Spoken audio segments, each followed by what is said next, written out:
Hi and welcome to crypto Kanoon. आज का जो वीडियो है वो एक एक्सक्लूसिव रिसर्च है जेपीएम कॉइन के बारे में। जेपीएम कॉइन आखिर है क्या, जेपीएम कॉइन की यूटिलिटी क्या है, जेपीएम कॉइन का फ्यूचर क्या है और जेपीएम कॉइन का इम्पैक्ट क्या होगा एक्सआरपी पे। अगर आप एक्सआरपी में आपकी इन्वेस्टमेंट है और आप जानना चाहते हैं कि इस न्यूज़ के बाद एक्सआरपी का क्या होगा, तो ये वीडियो आपके लिए है। ये एक एक्सक्लूसिव रिसर्च है, तो अगर आप हमारे चैनल पे पहली बार आए तो प्लीज़ इस चैनल को सब्सक्राइब भी ज़रूर कर लीजिएगा। देखिए, दुनिया में कभी भी कोई काम होता है तो कभी ना कभी किसी न किसी पॉइंट पे शुरुआत हुई होती है उस काम की।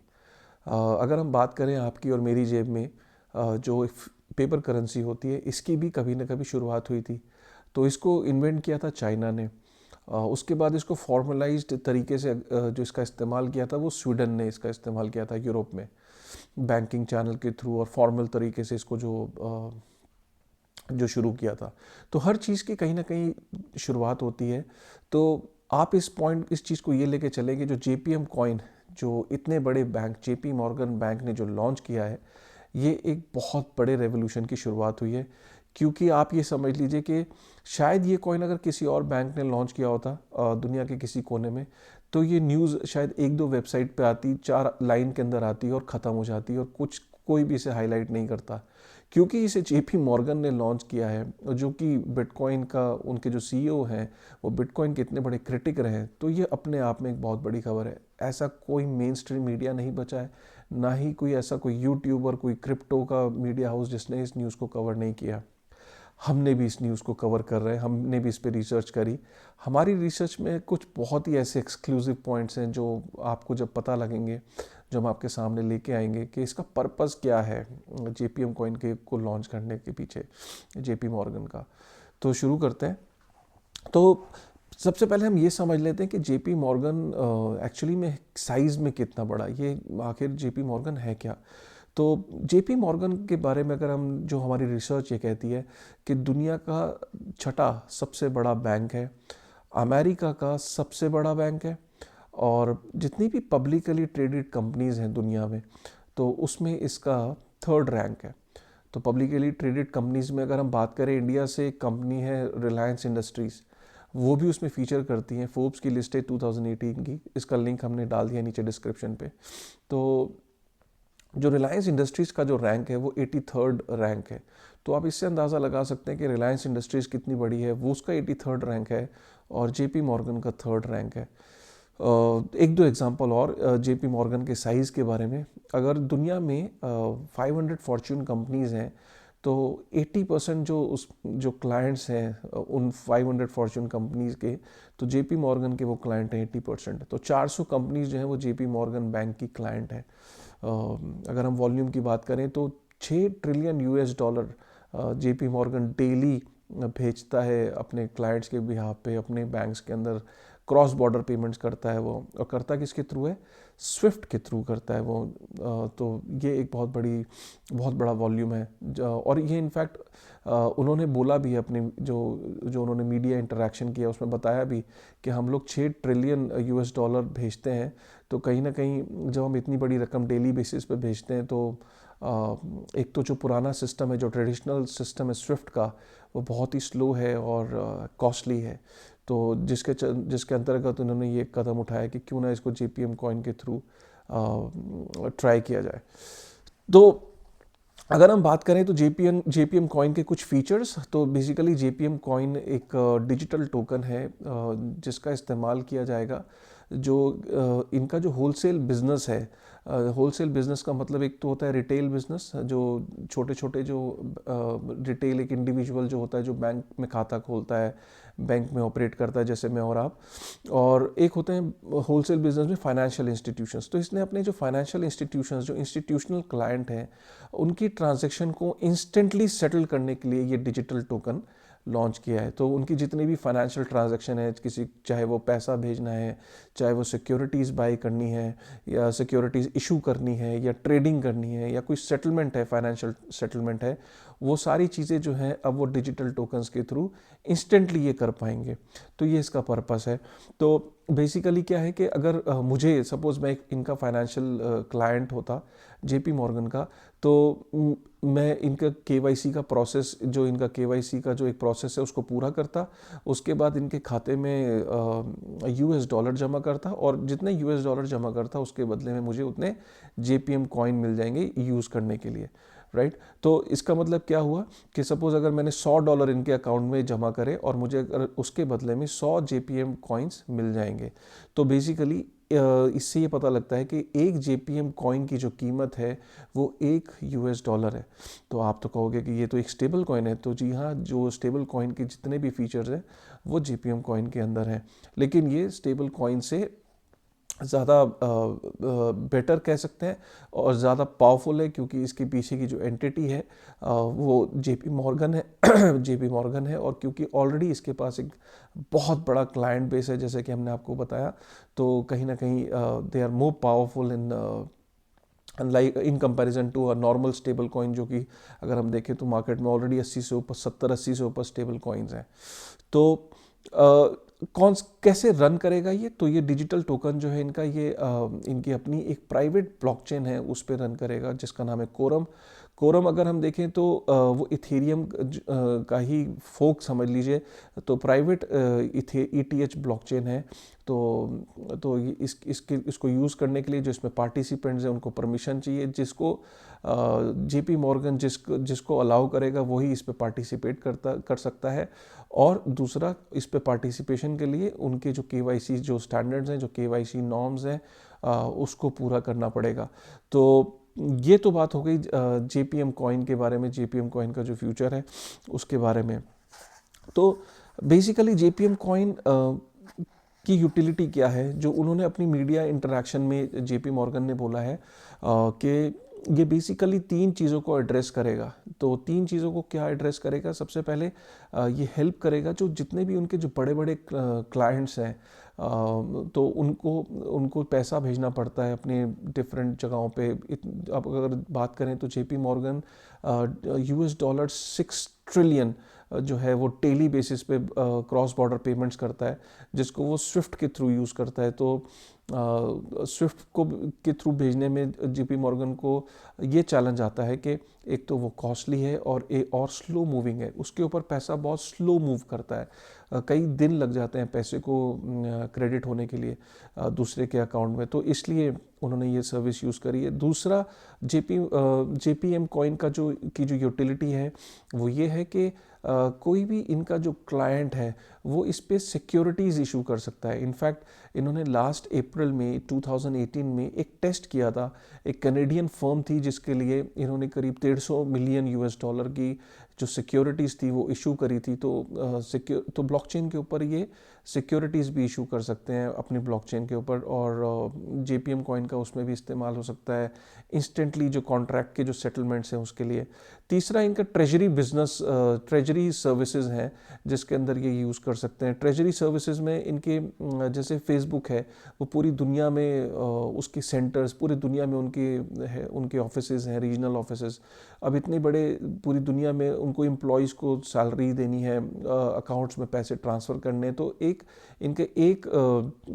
जो इनका क्लाइंट है उसको ये पूरी सर्विस देते हैं, चाहे उसके बिहाफ पे इन्वेस्टमेंट्स हो गई, उसकी इन्वेस्टमेंट डिसीजंस हो गई, ब्रोकरेज हो गई, सेटलमेंट्स हो गई, एम्प्लॉयज़ की सैलरीज हो गई। तो जितना भी फाइनेंशियल सोल्यूशन एक कंपनी का ये लोग ले लेते हैं। तो जितने भी इनके बैंक्स हैं पूरी दुनिया में, वहाँ पे इनको एक यूएस डॉलर का पहले बैलेंस मेंटेन करना पड़ता था। तो अब इनको ये लगता है कि जेपीएम कॉइन के थ्रू इनको ये होगा कि अगर किसी ब्रांच में जेपीएम कॉइन अगर पड़ा है तो वहाँ पे वो बैलेंस मेंटेन उसके थ्रू ये हो जाएगा, बिकॉज जेपीएम कॉइन की जो वैल्यू है it is equal to USD. So इनको बार बार अपने जिनकी ब्रांचेस है वहाँ पे एक्चुअल में यूएसडी ट्रांसफ़र नहीं करना पड़ेगा, तो इनको काफ़ी सारी कॉस्ट सेव होगी। तो ये एक और बेनिफिट है इनका जो इनको दिखता है लॉन्ग रन में। तो ये तो बात हो गई कि ये तो सारे मीडिया हाउसेस कवर कर रहे हैं जो हमने अभी तक आपको बताया, जेपीएम कॉइन के जो फीचर्स बताए और जेपीएम कॉइन के जो जो जो यूटिलिटी बताई। लेकिन अभी तक आपको जो नहीं बताया किसी मीडिया हाउस ने, वो आज हम आपको बताने जा रहे हैं। तो सबसे पहले अगर हम बात करें कि JPM कॉइन को लॉन्च करने का पर्पस क्या है। कई लोग ये कह रहे हैं कि JPM कॉइन को लॉन्च करने का पर्पस है क्योंकि उसे थ्रेट हो रहा था XRP से, तो जी उसने ये कॉइन लॉन्च कर दिया। तो ऐसा बिल्कुल भी नहीं है। जो सबसे बड़ा जो टारगेट है JPM कॉइन का, वो है स्विफ्ट का मार्केट शेयर खाना।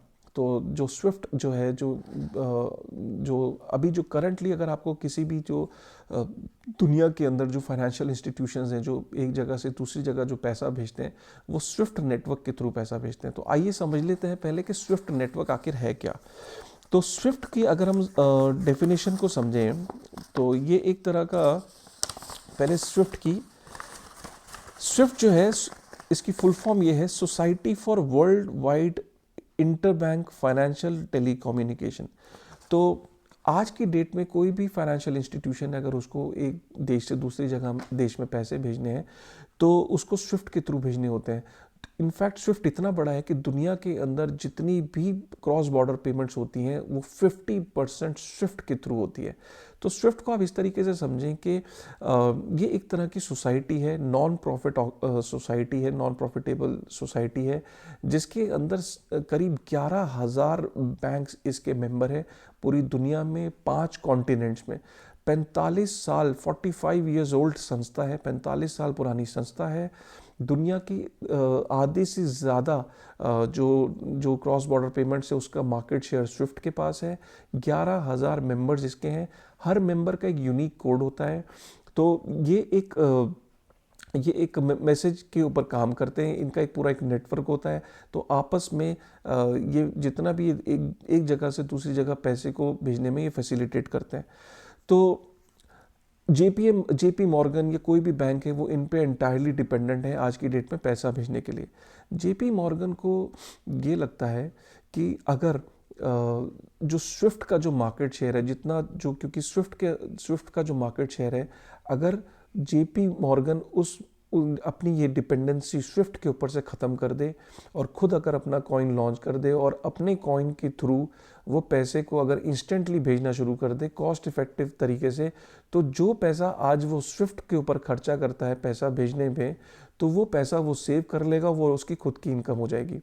तो अगर हम बात करें स्विफ्ट के बारे में, तो स्विफ्ट एक ट्रांजैक्शन को भेजने के लिए $25 तक चार्ज कर लेता है। तो आप समझ सकते हैं कि $6 ट्रिलियन जो है डेली बेसिस पे JP Morgan cross border payments करता है, और करता वो स्विफ्ट के थ्रू है। अगर वो स्विफ्ट के ऊपर से वो डिपेंडेंसी ख़त्म करके अपने कॉइन के थ्रू वो पैसा भेजना शुरू कर दे, तो आप इमेजिन करिए कितने मिलियन बिलियन $, जो वो पैसा सिर्फ भेजने में, इधर से उधर भेजने में खर्च कर रहा है, वो पैसा वो सेव करके खुद सेव कर लेगा। तो कॉस्ट इफेक्टिव हो जाएगा, उसका खुद का पैसा बचेगा, क्लाइंट से वो चार्ज करेगा, वो खुद अपने पास वो पैसा रखेगा। और दूसरा जो ट्रांजैक्शन है वो इंस्टेंटली सेटल हो जाएगी, इंस्टेंटली वो क्रेडिट हो जाएगी। तो ये एक उसका एक मेजर जो उसका टारगेट है वो स्विफ्ट है उसका टारगेट। तो ये JPM कॉइन लॉन्च करने का जो वजह है, वो असली वजह स्विफ्ट के मार्केट शेयर को खाने की भी है। यहाँ पे ये भी इम्पॉर्टेंट है कि स्विफ्ट को पता है कि अल्टीमेटली फ्यूचर में जो ऐसी कोई ना कोई टेक्नोलॉजी ज़रूर आएगी जो उसके इस बिज़नेस को मॉडल को चैलेंज कर सकती है, क्योंकि उसको पता है कि जिस तरीके से टेक्नोलॉजी बढ़ रही है उस तरीके से वो अपनी एडवांसमेंट अभी तक स्विफ्ट ने नहीं की है। इनफैक्ट स्विफ्ट ने ब्लॉकचेन को भी ट्राई ज़रूर किया, लेकिन उसको लगता है कि स्विफ्ट का मॉडल और ब्लॉकचेन का एमैल्गमेशन नहीं हो सकता। ब्लॉकचेन को कहीं ना कहीं उन्होंने ट्राई किया जिसमें उनको बहुत पॉजिटिव रिजल्ट्स नहीं आए। तो ब्लॉकचेन को इनिशियल लेवल पे अभी स्विफ्ट ने किनारे कर दिया है और वो उसे अडॉप्ट नहीं कर रहा है। उसकी जगह उन्होंने एक ग्लोबल पेमेंट इनोवेशन करके एक सर्विस शुरू करी है, जिसके अंदर स्विफ्ट ये क्लेम करता है कि मैक्सिमम 30 मिनट के अंदर आप एक देश से दूसरे देश के अंदर पैसा भेज सकते हैं। तो स्विफ्ट भी अपने एंड पे ये कंटिन्यूसली कोशिश कर रहा है, क्योंकि वो जानता है कि उसको ये थ्रेट अभी सबसे पहले रिपल ने प्रेजेंट करना शुरू कर दिया था। XRP उसको एक बहुत बड़ा, XRP का भी सबसे बड़ा टारगेट यही है कि वो स्विफ्ट के मार्केट शेयर को खा ले, और कई उसके आर्टिकल्स हैं, कई फोरम्स में वो बोल चुका है, और वो अपनी फ्यूचर को बताता है ये बता के कि अगर वो स्विफ्ट का मार्केट शेयर ले लेगा तो कितनी बड़ी वो कंपनी हो जाएगी। और यही सारे जो इन्वेस्टर्स हैं XRP में वो भी यही सोचते हैं। तो ये स्विफ्ट को पता है, वो भी कंटिन्यूसली अपने आप को अपग्रेड कर रहा है। ब्लॉकचेन को उसने कहीं ना कहीं किनारे कर दिया है, GPI पे वो काम कर रहा है। तो आप ये लेके चले कि JPM कॉइन और XRP दोनों का फोकस ये रहेगा कि कौन स्विफ्ट का मार्केट शेयर खाएगा। तो ये बहुत ही इंपॉर्टेंट पॉइंट था। दूसरा वजह JPM मॉर्गन का ये है कि JPM मॉर्गन को ये लगता है कि आज अगर उसका JPM कॉइन के थ्रू उसने एक देश से दूसरे देश में पैसा भेजने में वो सक्सेसफुल हुआ इंस्टेंटली और कॉस्ट इफेक्टिव तरीके से, तो एक तो उसके पास ऑलरेडी एक क्लाइंट बेस है। तो 80%, मैंने बताया कि फॉर्च्यून 500 कंपनीज में 80% कंपनीज उसी के पास है, तो ऑलरेडी क्लाइंट बेस तो है। जब अगर वो सक्सेसफुल हो गया तो दुनिया में बाकी भी जितनी जो कंपनीज हैं, जो कॉरपोरेशंस हैं, वो JP मॉर्गन का जो ब्लॉकचेन है उसको यूज़ करने की कोशिश करेंगी। वहाँ पे या तो वो अपना KYC करके उसकी ब्लॉकचेन पे JPM कॉइन के थ्रू पैसा इधर से उधर भेजना शुरू कर देंगे, या वो JP मॉर्गन के क्लाइंट बन जाएंगे। तो JP मॉर्गन को ये लगता है कि वो अगर इस मॉडल को सक्सेसफुल कर पाया तो दुनिया में जितने भी जो फाइनेंशियल इंस्टीट्यूशंस जो चाहे वो बड़ी कॉरपोरेशंस हैं, वो JP मॉर्गन की क्लाइंट बन जाएंगी। तो ये भी एक इम्पॉर्टेंट चीज़ है। दूसरा तीसरी सबसे बड़ी जो चीज़ है, आपको पता है कि बैंकिंग सेक्टर US में फाइनेंशियल क्राइसिस के दौर से गुजर रहा है फाइनेंशियल सेक्टर, क्योंकि जो बैंक्स हैं वो वहाँ पे ट्रिलियंस एंड ट्रिलियंस ऑफ डेप्ट जो है वो हो रहा है। अगर हमने पीछे देखा एजुकेशन लोन और ये सारे डिफ़ॉल्ट होने की कगार पे हैं वहाँ पे। US के अंदर करीब 22 ट्रिलियन US डॉलर का US डेट में है। फाइनेंशियल क्राइसिस उनके ऊपर घूम रही है, कहीं ना कहीं मंडरा रही है। तो कहीं ना कहीं अपने स्टेक होल्डर्स को एनर्जाइज करने के लिए, खुश करने के लिए, स्टॉक प्राइसेस में उछाल लाने के लिए ये भी एक तरीके के मार्केटिंग स्टंट्स होते हैं। क्योंकि आज कोई भी कंपनी ये अनाउंसमेंट कर दे, सिर्फ मात्र ये कर दे कि हमने कॉइन लॉन्च कर रहे हैं या ब्लॉकचेन पे जा रहे हैं, तो जो क्लाइंट बेस होता है, जो स्टेक होल्डर्स होते हैं, उनको एक उम्मीद जगती है कि ये कंपनी कुछ करने वाली है, या हमारा बैंक ये कुछ करने वाला है, तो हम इसके प्राइस बढ़ने वाला है। तो ये भी एक तौर तरीके होते हैं मार्केट के अंदर अपने शेयर प्राइस को, स्टेक होल्डर्स को एक अच्छी वैल्यू, एक अच्छा रिटर्न देने की भी एक कोशिश होती है। इम्पॉर्टेंट पॉइंट यहाँ पे एक और है कि JP मॉर्गन, क्योंकि US का सबसे बड़ा बैंक है, उसको ये लगता है JP मॉर्गन बैंक को कि कल को अगर ये मॉडल सक्सेसफुल होता है, आज तो वो प्राइवेट ब्लॉकचेन पे हैं, बट उन्होंने नकारा नहीं किया कि कल को वो दूसरी ब्लॉकचेन्स पे आएंगे नहीं। अगर कल को वो दूसरी ब्लॉकचेन्स पे आते हैं, दूसरे मेन स्ट्रीम मीडिया में ये पार्टिसिपेशन बढ़ाते हैं, या JP मॉर्गन को कल को इन्वेस्टर भी यूज़ कर सकता है, रिटेल इन्वेस्टर भी इसको यूज़ कर सकता है कल को, तो आप इमेजिन कर सकते हैं कि ये US डॉलर को, US गवर्नमेंट को, फेडरल गवर्नमेंट को ये पिच कर सकते हैं कि आप डॉलर को डिजिटलाइज मत करो, आप JPM कॉइन को ही डिजिटल डॉलर की मान्यता दे दो। तो जो डॉलर को डिजिटल फॉर्म में मान्यता मिल सकती है, कल को ये फेडरल गवर्नमेंट को बताएंगे कि पूरी दुनिया में हमारा इतना प्रचलन है, इतना बड़ा मार्केट शेयर, हम डॉलर को रिप्रेजेंट कर रहे हैं, तो क्यों ना हमें एक ऑफिशियली एक स्टेटस मिल जाए फेडरल गवर्नमेंट से, एक डिजिटल डॉलर का स्टेटस मिल जाए। तो ये भी एक इनकी एक बहुत बड़ी इंटेंशन है इसको लॉन्च करने के पीछे। तो अगर हम बात करें, ये तो हमने बात करी कि इसकी इंटेंशन क्या है।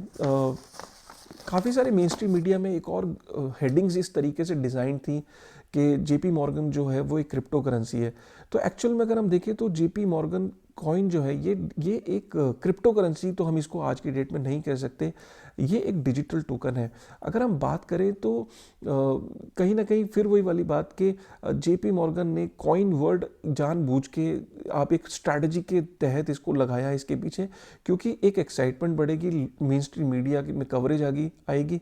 क्योंकि अभी हमें ऐसा लगता है, हमारी रिसर्च ये कहती है कि ये सिर्फ एक इंटर बैंक सेटलमेंट नेटवर्क है, उससे बढ़ के कुछ नहीं है। ये एक डेटाबेस को डिजिटल फॉर्म में कर दिया है, उससे बढ़ के और ये कुछ नहीं है। क्योंकि कॉइन्स जो है वो यहाँ पे कोई माइनिंग नहीं हो रही है, यहाँ पे एक प्राइवेट ब्लॉकचेन के ऊपर है, यहाँ पे परमिशन लेनी पड़ेगी आपकी ब्लॉकचेन को यूज़ करने के लिए।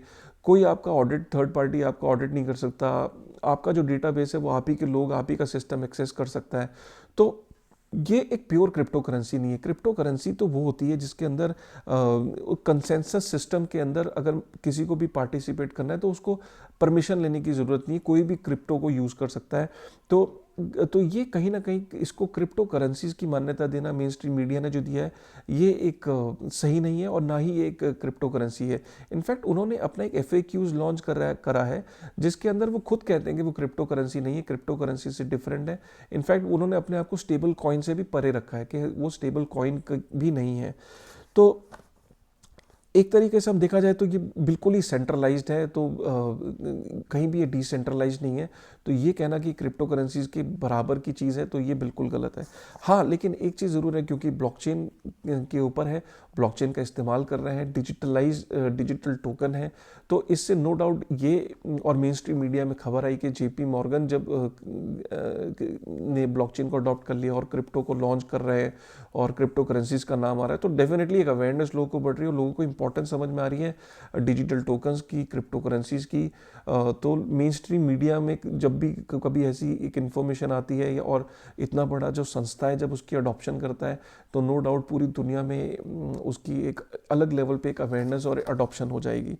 तो ये एक बहुत बड़ा इंपॉर्टेंट पॉइंट था। अब जो सबसे लास्ट में बहुत सारे लोगों को लगता है कि XRP का फ्यूचर को क्या होगा, JPM कॉइन XRP को कैसे इम्पैक्ट करता है, और XRP भी तो यही काम करने जा रहा था। तो यहाँ पे हम बता दें कि XRP और JPM कॉइन दोनों का एक ही ऑब्जेक्टिव है, वो है स्विफ्ट का मार्केट शेयर खाना।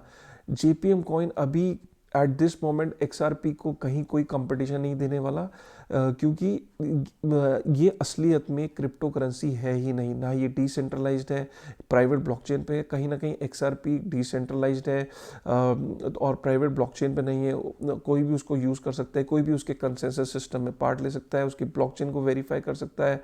तो कहीं ना कहीं दोनों अभी आपस में, ये कहना कि दोनों कंपटीशन में, बिल्कुल भी कंपटीशन में नहीं है। दोनों का एक ही ऑब्जेक्टिव है कि वो स्विफ्ट को का जो मार्केट शेयर है उसको पाना चाहते हैं, उसके मार्केट शेयर को खाना चाहते हैं। एक सेटबैक ज़रूर मैं यहाँ पे कहूँगा कि XRP एक बैंकिंग में बैंक्स को अपने पार्टनरशिप कर रहा था। कहीं ना कहीं वो उसको लगता था कि वो JP मॉर्गन के साथ भी कभी ना कभी किसी पॉइंट पे उसकी पार्टनरशिप हो जाएगी, और JP मॉर्गन भी अपना कॉइन ना लॉन्च करके XRP को कल को अगर अडॉप्ट करता है तो दुनिया में XRP की क्रेडिबिलिटी बढ़ेगी। वो उसको धक्का ज़रूर पहुँचा है, और तो ये एक वजह लगती है। जो अभी करंट जो इशू सबसे बड़ा है, जो सबसे बड़ा जो प्रॉब्लम XRP फेस करेगा और जो कर रहा है, वो ये है कि XRP like any other crypto world के अंदर वॉलेटिलिटी बहुत ज़्यादा होती है। तो सपोज अगर आज मुझे $100 अगर कहीं भेजने, $1 मिलियन किसी देश में भेजने, तो मुझे सिर्फ यही डर लगा रहता है कि वॉलेटिलिटी, क्योंकि यहाँ सेकंड्स के अंदर वॉलेटिलिटी हो जाती है, तो अगर जो भी टाइम अगर लगता है, तो मुझे सिर्फ ये डर है एज अ फाइनेंशियल इंस्टीट्यूशन कि मैं $1 मिलियन अगर यहाँ से कनाडा भेजता हूँ तो क्या वो 25 मिनट में या 30 मिनट में जब वो वैल्यू वहाँ मिलेगी वो $1 मिलियन रहेगी, या $1 मिलियन से कम रह जाएगी, या $1 मिलियन से बढ़ जाएगी। तो ये जो एक अनसर्टनिटी का माहौल है, इसकी वजह से जो वॉलेटिलिटी की वजह से XRP की एडॉप्शन बैंक्स के अंदर मुझे ऐसा लगता है कि अभी इतनी तेज़ी से नहीं बढ़ेगी बिकॉज ऑफ वॉलेटिलिटी। बट हाँ, over the period of time जैसे जैसे वॉलेटिलिटी कम होती चली जाएगी, कहीं ना कहीं XRP की एडॉप्शन भी बैंक्स तेज़ी से उसको अडॉप्ट करेंगे। बैंक्स बाय नेचर बहुत कम रिस्क टेकर्स होते हैं, वो बहुत बड़ा रिस्क नहीं लेते, तो by nature they are also very slow movers, highly regulated होते हैं, जिसकी वजह से वो XRP की एडॉप्शन इतनी तेज़ी से नहीं होगी। बट हाँ, JPM कॉइन क्योंकि एक नोन नेम है, एक ऑलरेडी एक बैंकर है, तो JPM कॉइन की जो अडॉप्शन है, फाइनेंशियल इंस्टीट्यूशंस हैं वो तेज़ी से JPM कॉइन को अडॉप्ट कर सकते हैं। एक जो बहुत बड़ा चैलेंज है, जेपीएम कॉइन अपने आप को अगर कल को ग्लोबली एक पोजीशन करना चाहे कि यूनिवर्सल बैंकर्स कॉइन अगर कहा जाए, तो वो पॉसिबिलिटी कम लगती है। बिकॉज कोई भी बैंक है, चाहे वो चाइना है, इसराइल है, जापान है, ईरान है, जो जितने भी बैंक, जितनी दुनिया में बैंक्स हैं, वो क्यों जेपीएम कॉइन को अडॉप्ट करेंगे, क्यों वो जेपीएम कॉइन को मान्यता देंगे। हर कंट्री अपनी अपने नेशनल बैंक के कॉइन को उतनी मान्यता देगी, और वो चाहेगी कि वो बैक्ड उसके कंट्री के फियाट से। तो ये देखने आने वाले टाइम में ये देखना पड़ेगा कि जेपीएम कॉइन इनिशियली अपने कितना सक्सेसफुल हो पाता है इस मॉडल में, प्लस उसकी अडॉप्शन कल को अगर वो दुनिया में दूसरे लेवल पे अगर अपने आप को ले जाना चाहता है, तो कितना उसके प्रति अडॉप्शन बढ़ती है मार्केट के अंदर, ये देखने वाली बात होगी। तो कहीं ना कहीं अगर पूरी दुनिया में एक्सआरबी के पास ये एडवांटेज है कि वो उसके पीछे कोई बैंक्स का कोई लेबल नहीं है, कोई उसके पीछे बैंक नहीं है, एक न्यूट्रल प्लेयर है। तो काफ़ी चांसेस हैं कि बहुत सारे जो बैंक्स है दुनिया में, बीइंग अ न्यूट्रल प्लेयर, एक्सआरबी की एडॉप्शन बढ़ सकती है फ्यूचर के अंदर। तो ये हमारी तरफ से ये आपके लिए हम लोग एक रिसर्च लेके आए थे। हमें लगा कि आप तक ये रिसर्च लाना बहुत ज़रूरी है, और उम्मीद करता हूँ कि आपको ये हमारी रिसर्च पसंद आई होगी जेपीएम कॉइन के बारे में। बहुत ही इंटरेस्टिंग टाइम है फ्यूचर्स में, क्योंकि अगर जेपी मॉर्गन जैसा बैंक अगर इस कॉइन को लॉन्च करता है, तो आने वाले टाइम में बहुत ही एक्साइटिंग टाइम है। बहुत सारे बैंक्स इसको लॉन्च करेंगे, और जैसा कि हमने एक प्रिडिक्ट किया था, 2019 जो है वो क्रिप्टो इंस्टीट्यूशंस का जो ईयर है, इंस्टीट्यूशनल प्लेयर्स का जो साल है, तो आप बिल्कुल वैसे ही हमारे प्रेडिक्शन सही होती जा रही है। आगे भी हम आपके सामने बहुत जल्दी एक रेगुलेटरी अपडेट्स लेके आएंगे। तब तक के लिए आप बने रहें हमारे साथ। अगर आपको ये वीडियो पसंद आया हो तो प्लीज़ कमेंट करें, लाइक करें, शेयर करें। और आपको क्या लगता है जेपीएम कॉइन के बारे में और हमारी रिसर्च के बारे में, आगे के लिए भी बने रहें हमारे साथ, देखते रहें क्रिप्टो कानून।